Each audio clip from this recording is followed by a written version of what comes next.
បាទសូមជម្រាបសួរបាទសូមស្វាគមន៍មកកាន់ការផ្សាយព័ត៌មានទាក់ទងនឹង Page ក៏ដូចជា Channel Media Share News បាទសូមស្វាគមន៍ថ្ងៃនេះខ្ញុំនឹងលើកពីបញ្ហាមួយចង់ជម្រាបជូនដល់បងប្អូនទាក់ទងជាមួយនឹងតើតំណែងរបស់លោកហ៊ុនម៉ាណែត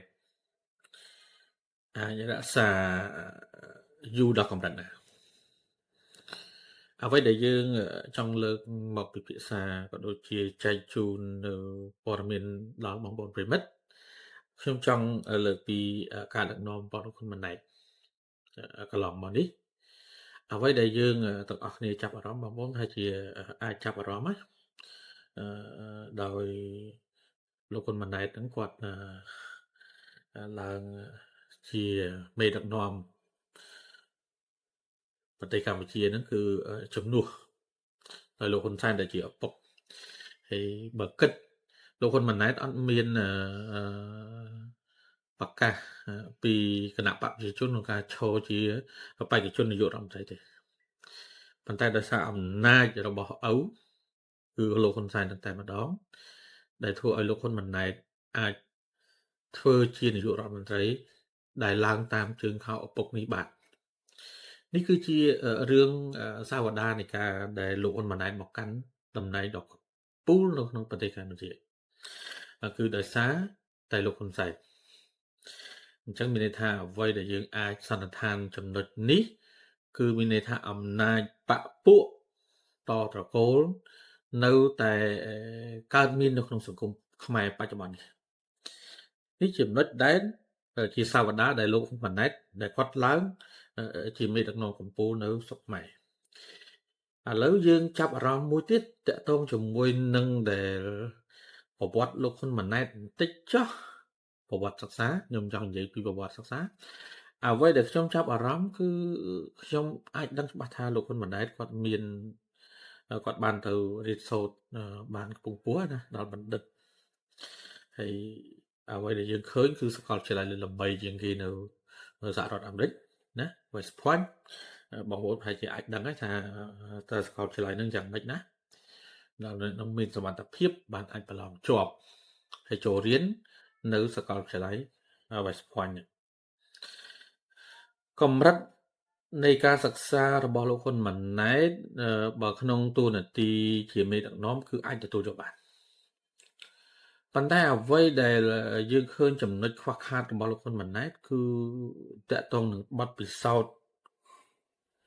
ជាមេដឹកនាំខ្ញុំមើលមិនឃើញនៅការដឹកនាំមួយដែលប្រសើរឬក៏ការដឹកនាំប្រកបដោយក្រមសីលធម៌វិជ្ជាជីវៈឬក៏ដោយគេហៅថាសិលធម៌ក្នុងន័យពុទ្ធសាសនាថាសិលធម៌សច្ចធម៌និងយុត្តិធម៌មិនទាន់មានទេអ្វីដែលខ្ញុំបានឃើញការដឹកនាំរបស់លោកហ៊ុនម៉ាណែតកន្លងមកនេះប៉ុន្តែអ្វីដែលខ្ញុំចាប់អារម្មណ៍គឺជាការដែលហាក់បីដូចជារើសអើងជាតិសាសន៍ខ្លួនឯងទៅវិញមិនបានខ្ញុំនិយាយបែបនេះចំពោះការលើកឡើងរបស់ខ្ញុំនេះខ្ញុំចាប់អារម្មណ៍ថានៅពេលដែលលោកហ៊ុនម៉ាណែតគាត់ចាប់ដើមឡើងមកធ្វើជាមេដឹកនាំដែលលោកហ៊ុនសែនគាត់តែងតាំងនឹងគឺទី1គាត់ផ្ដល់បានស្នាក់នៅអចិន្ត្រៃយ៍ឲ្យជនជាតិវៀតណាម 100000 នាក់ 100000 គ្រួសារមិនសុំទោស 100000 គ្រួសារហើយមិនត្រឹមតែ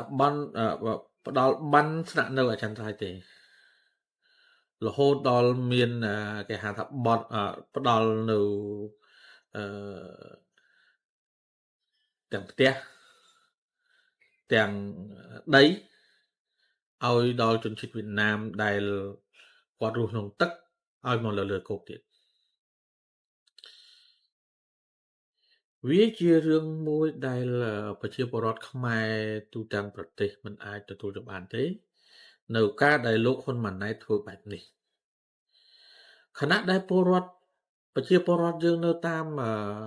តំបន់គេហៅថាតំបន់ដាច់ស្រយាលមួយចំនួនអ្នកខ្លះរកតែដី រកតែផ្ទះមិនបានផងបងប្អូនលោកហ៊ុនម៉ាណែតហ៊ានកាត់ទឹកដីសុកចិត្តយកទៅឲ្យជនបរទេសវាជារឿងចម្លែកមួយដែលបងប្អូនខ្មែរនៅក្នុងប្រទេសមិនអាចទទួលយកបានទេមេដឹកនាំដោយលោកហ៊ុនម៉ាណែតនេះចំណុចដែលខ្ញុំចាប់អារម្មណ៍ថាតើហ៊ុនម៉ាណែតមានគេហៅថាយុទ្ធធរសម្រាប់ប្រជាពលរដ្ឋខ្មែរនឹងកម្រិតប៉ុណ្ណាអត់ទេនេះមួយគឺក្នុងនាមជាប្រជាពលរដ្ឋគឺមិនអាចគ្រប់គ្រងនៅអ្វីដែលជាការលើកឡើងជាការដែលបង្ហាញជាការដែលរៀបចំកាត់ផ្ទះឲ្យផ្ទះឲ្យដីដល់ជនជាតិវៀតណាមទេមិនត្រឹមតែប៉ុណ្ណឹងទេនៅសម័យលោកហ៊ុនម៉ាណែតដែលឡើងដំបូងហ្នឹងនៅពេលដែលពលរដ្ឋនិយាយប៉ះពាល់ទៅនឹងរបបដឹកនាំរបស់លោកដោយរិះគន់ពាក់ព័ន្ធជាមួយនឹងយួនគឺលោកហ៊ុនម៉ាណែតប្រើប្រព័ន្ធច្បាប់ប្រព័ន្ធតុលាការហ្នឹងគឺចាប់ពួកគាត់ហ្នឹងដាក់គុកដោយចោទប្រកាន់ថាពួកគាត់ហ្នឹងបំពុលសង្គមសំណួរសួរទៅលោកហ៊ុនម៉ាណែតថាតើហេតុអ្វីបានជានៅពេលដែលពលរដ្ឋក្នុងប្រទេសនេះរិះគន់អ្នកនៅក្រៅប្រទេសទីគុណជនបរទេសសោះទៅជាលោកហ៊ុនម៉ាណែតនឹងកាន់ជើងពួកនោះតើលោកជាស្អីប្រកាសជាមួយពួកនោះឬក៏លោកមានគុណដោយសារវៀតណាមនឹងមានគុណលើលោកឬក៏ដោយសារលោកជាកូនយួនឬក៏ដោយសារលោកជាអាយ៉ងយួនឲ្យពិតប្រកបសំណួរនេះមានបងប្អូនជាច្រើនសួរច្រើនណាស់ហើយក៏មានចម្ងល់ច្រើនដែរថាតើហ៊ុនម៉ាណែតជាកូនយួនឬក៏មិនមែនខ្ញុំមិនហ៊ានចោទប្រកាន់ថាលោកហ៊ុនម៉ាណែតជាកូនយួនឬក៏ជាចារកម្មឬក៏ជាអ្វីដែលនឹងយួនទេប៉ុន្តែគ្រាន់ថាជាមតិរបស់ពលរដ្ឋដែលគេលើកឡើងអំពីបញ្ហាចម្ងល់ដែលគេចង់សួរលោកហ៊ុនម៉ាណែតអញ្ចឹងនេះជាបញ្ហាដែលសម្រាប់ពលរដ្ឋខ្មែរនៅក្នុងប្រទេសដែលគាត់ចង់ដឹងណាចង់ដឹងអ្វីដែលយើងឃើញបងប្អូនអាចដឹងហើយដូចជាលោកដែលជាគ្រូកសិកម្មមួយណាហ្នឹងហើយអញ្ចឹងគាត់និយាយប៉ះពាល់មួយយួនគឺត្រូវចាប់លោកនីណាក់ណាលោកនីណាក់អញ្ចឹងបងប្អូនបែរស្គាល់ហើយមួយទៀតលោក Thailand នៅពេលដែលគាត់តវ៉ានិយាយរឿងយួនតាក់ទងជាមួយនឹងបង្កើតរៀ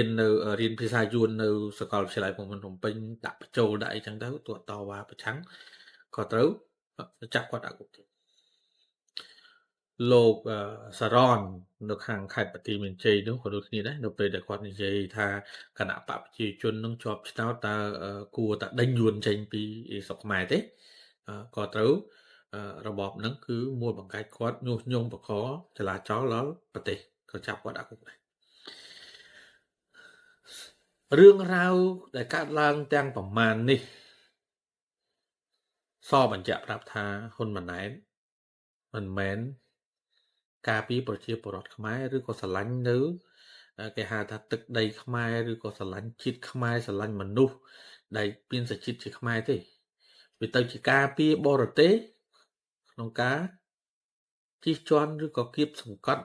ក៏កម្លាំងរើឬក៏កម្លាំងប្រឆាំងរបស់ខ្មែរនេះជាអ្វីដែលយើងឃើញកន្លងមកហើយមិនត្រឹមតែប៉ុណ្្នឹងទេបងប្អូនចំណុចមួយទៀតដែលចុងក្រោយនេះគឺតាក់ទងជាមួយនឹងបញ្ហាសង្គ្រាមព្រំដែនរវាងកម្ពុជានិងថៃនេះបងប្អូនមើលស្ថានភាពបច្ចុប្បន្ននេះតើប្រទេសកម្ពុជាត្រូវបានថៃទាហានថៃគ្រប់គ្រងប្រមាណទីតាំងឥឡូវគឺព័ត៌មានគឺ45ទីតាំងហើយមិនការអួតក្អាងក្តេងអាងថាសំបីតការពារដីសំបីតែ1មីលីម៉ែត្រមិនឲ្យបាត់ទេឥឡូវយ៉ាងម៉េចឥឡូវ45ទីតាំងដែលថៃគ្រប់គ្រងនឹងតើហ៊ុនម៉ាណែតមានស្អីនិយាយតាក់ទងជាមួយនឹងព្រំដែនហ្នឹងបងប្អូនជនពិសឹកដែលគាត់ចាក់ចេញពីផ្ទះសម្បែងរបស់គាត់ទៅនៅតំបន់ពិសឹកគឺគាត់លំបាកណាស់ គាត់លំបាកណាស់អញ្ចឹងអានេះគឺជាអ្វីដែលលោកហ៊ុនម៉ាណែតក្នុងនាមជាមេដឹកនាំត្រូវតែទទួលខុសត្រូវអ្នកនៅក្រៅមកគប់មានចវាយខេតចវាយស្រុកអីគឺទទួលខុសត្រូវ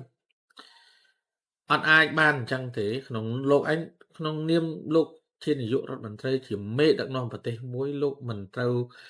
រុញឲ្យអ្នកនេះអ្នកនោះទេកាតព្វកិច្ចដែលលោកត្រូវតែធ្វើតើ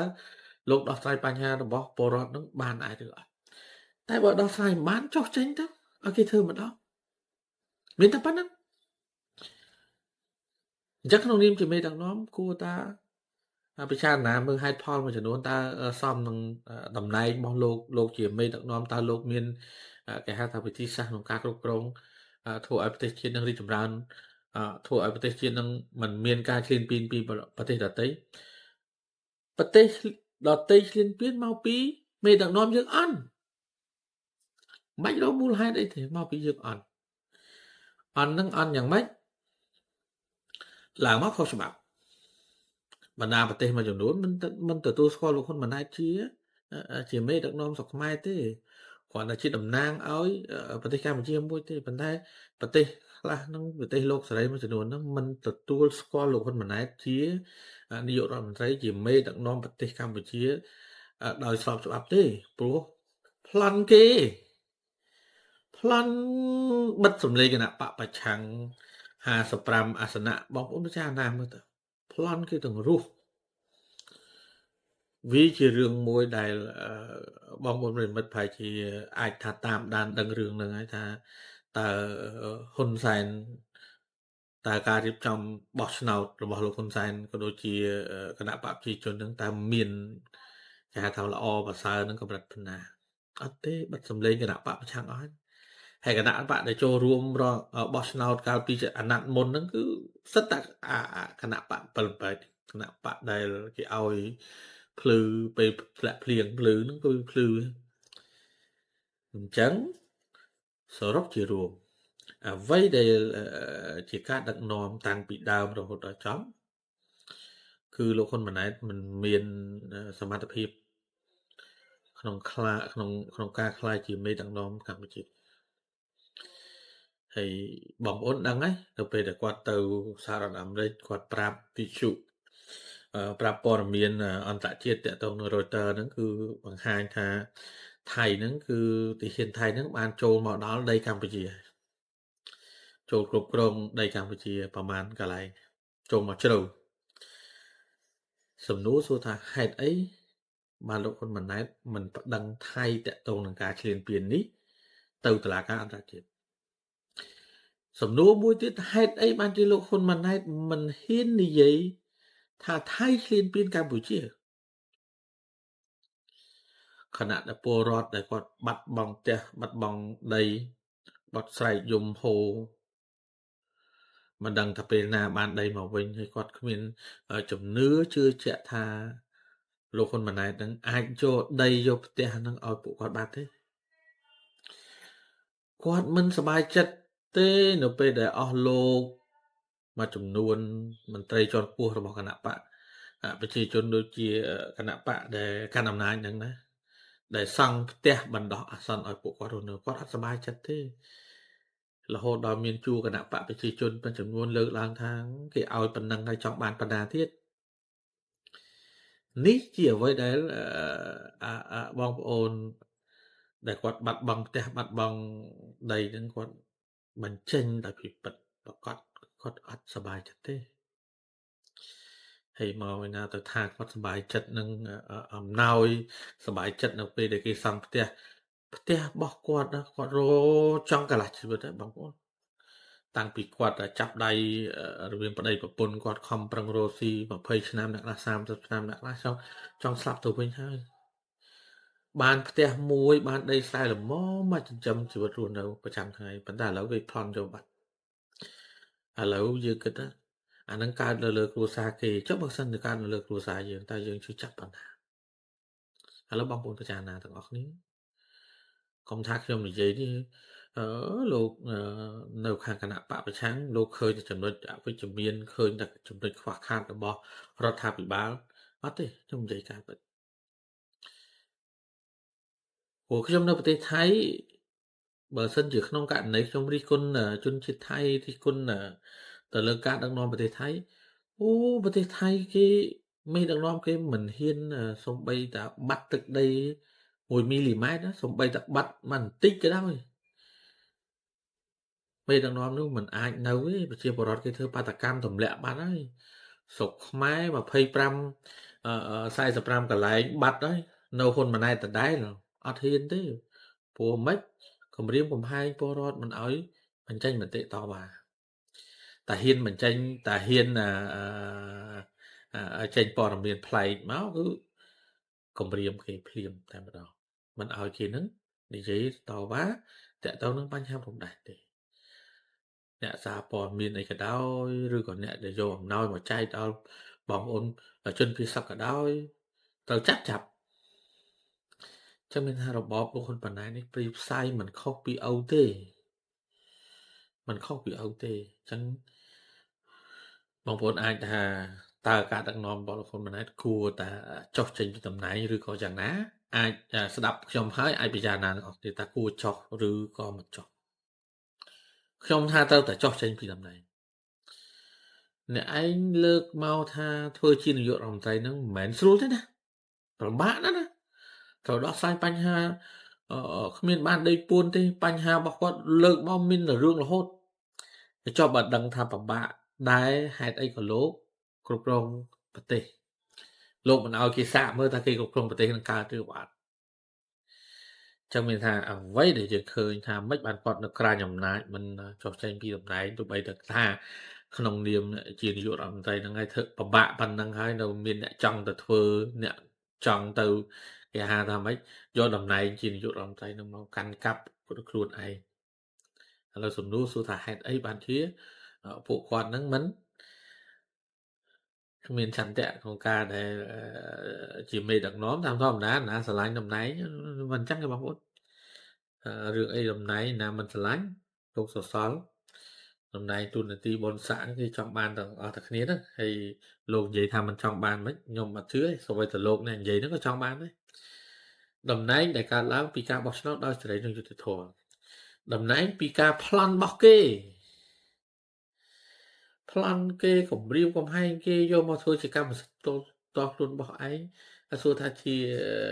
ជាការប្រឹងប្រែងដោយសមត្ថភាពឬក៏ជាការប្លន់គេតែម្ដងបើនិយាយយ៉ាងរួមថាប្លន់គេណាប្លន់គេណាខ្ញុំនិយាយថាប្លន់គេចុះអញ្ចឹងសរុបជារួមអ្វីដែលយើងអាចដឹងគឺតកតងនឹងការដឹកនាំរបស់លោកហ៊ុនម៉ាណែតខ្ញុំអាចវិនិច្ឆ័យចុងក្រោយជារួមថាដីដែលបាត់បង់ទៅថៃប្រមាណទីតាំងហ្នឹងគឺប្រហែលជាមិនអាចថានឹងយកបានមួយទេហើយកាលណានយោមិនបានវាប្រឈមនឹងការបាត់បង់បន្តទៀតតកតងនឹងមានបញ្ហាដោយគេហៅថាម៉េចទ្វេភាគីដោយប្រការណាមួយគឺរុញមករហូតយុទ្ធសាស្ត្ររបស់ថៃគេនៅតែប្រើយុទ្ធសាស្ត្រដដែលគឺមានន័យថាលុះបលាមានកុងកណឺពាត់បលាយកដីចឹងទៅហើយប្រជាពលរដ្ឋយើងខ្លាចនោះនេះរត់មកហើយមានការគម្រាមកំហែងពីអាជ្ញាធររបស់យើងផងថាមិនអោយនៅនឹងទេឲ្យជៀសមកចឹងដូចមានន័យថាម៉េចកាប់លបងឲ្យអ្នកដទៃហ្នឹងក៏ចូលមកចឹងហើយបងប្អូនគិតមើលដូចខ្ញុំអត់ចឹងនេះគឺជាអ្វីដែលយើងឃើញទាំងអស់គ្នាហើយយើងមិនចង់ឲ្យករណីនេះកើតមានតទៅទៀតទេក្នុងនាមជាមេដឹកនាំម្នាក់ក្នុងនាមជាមេគេហៅថាជាមេម្នាក់ដែលចេះស្រឡាញ់កូនស្រឡាញ់នៅអ្វីដែលកូនមានឬក៏ស្រឡាញ់អ្វីដែលក្នុងប្រទេសយើងនេះវាជាអ្វីដែលប្រពៃណាស់អញ្ចឹងក្នុងនាមជាមេដឹកនាំកុំបោះបង់ចោលសោះតកតងជាមួយនឹងការខំប្រឹងប្រែងក្នុងនាមជានាយករដ្ឋមន្ត្រីឬក៏ជាមេដឹកនាំនៃប្រទេសណាមួយមេដឹកនាំដែលល្អគឺជាមេដឹកនាំដែលចេះរួមសុខរួមទុក្ខជាមួយនឹងប្រជាពលរដ្ឋហើយមិនចេះចាប់កំហុសឬក៏មិនចេះនិយាយអំពីកំហុសខ្លួនឯងអ្នកដទៃហ្នឹងឲ្យគេឃើញទេអ្នកដទៃផ្សេងម្នាក់ទៀតគេដឹងគេឮទេគឺគេចេញពីតាណាគេចេញពីនឹងសំខាន់ព័ត៌មានអត់បានបែកគ្នាទេ អញ្ចឹងខ្ញុំជូនព័ត៌មានដល់បងប្អូនប្រិយមិត្តនេះបងប្អូនអាចចែករំលែកបាននៅអ្វីដែលខ្ញុំលើកឡើងព្រោះដោយសារព័ត៌មាននេះគឺច្បាស់ជាផ្លូវការយើងមានអំណាងជាក់លាក់មាន referral មានអីច្បាស់លាស់អញ្ចឹងក្នុងហ្នឹងបងប្អូនអាចដឹងថាអ្វីដែលខ្ញុំលើកឡើងថាតកតងនឹងហ៊ុនម៉ាណែតហ្នឹងគួរតែចុះចេញពីតំណែងជានាយករដ្ឋមន្ត្រីឬអត់អញ្ចឹងយើងអាចសន្និដ្ឋានបានហើយគួរតែចុះចេញហ្នឹងគួរតែចុះចេញដើម្បីឲ្យអ្នកថ្មីមកធ្វើឡើងវិញអញ្ចឹងសាវតាដែលខ្ញុំលើកឡើងទាំងប្រមាណគឺជាចំណុចខ្វះខាតដែលលោកហ៊ុនម៉ាណែតត្រូវតែបំពេញឲ្យបានក្នុងនាមជាមេដឹកនាំហើយបើបំពេញមិនបានទេមានតែខ្ញុំទៅដើម្បីគេហៅថាមានគ្រូយុទ្ធសាស្ត្រគ្រូអីទៅជួយបានណាជួយឲ្យបានទៅអាចថាព្យាបាលបានបាទសូមអរគុណហ្នឹងហើយសូមចែករំលែកប៉ុណ្ណេះហើយសូមបងប្អូនចុចសញ្ញាកណ្ដឹងផងហើយនឹងចុច Subscribe channel Media CNU នេះផងបាទសូមអរគុណសូមជម្រាបលាជួបគ្នានៅវីដេអូក្រោយបាទសូមអរគុណ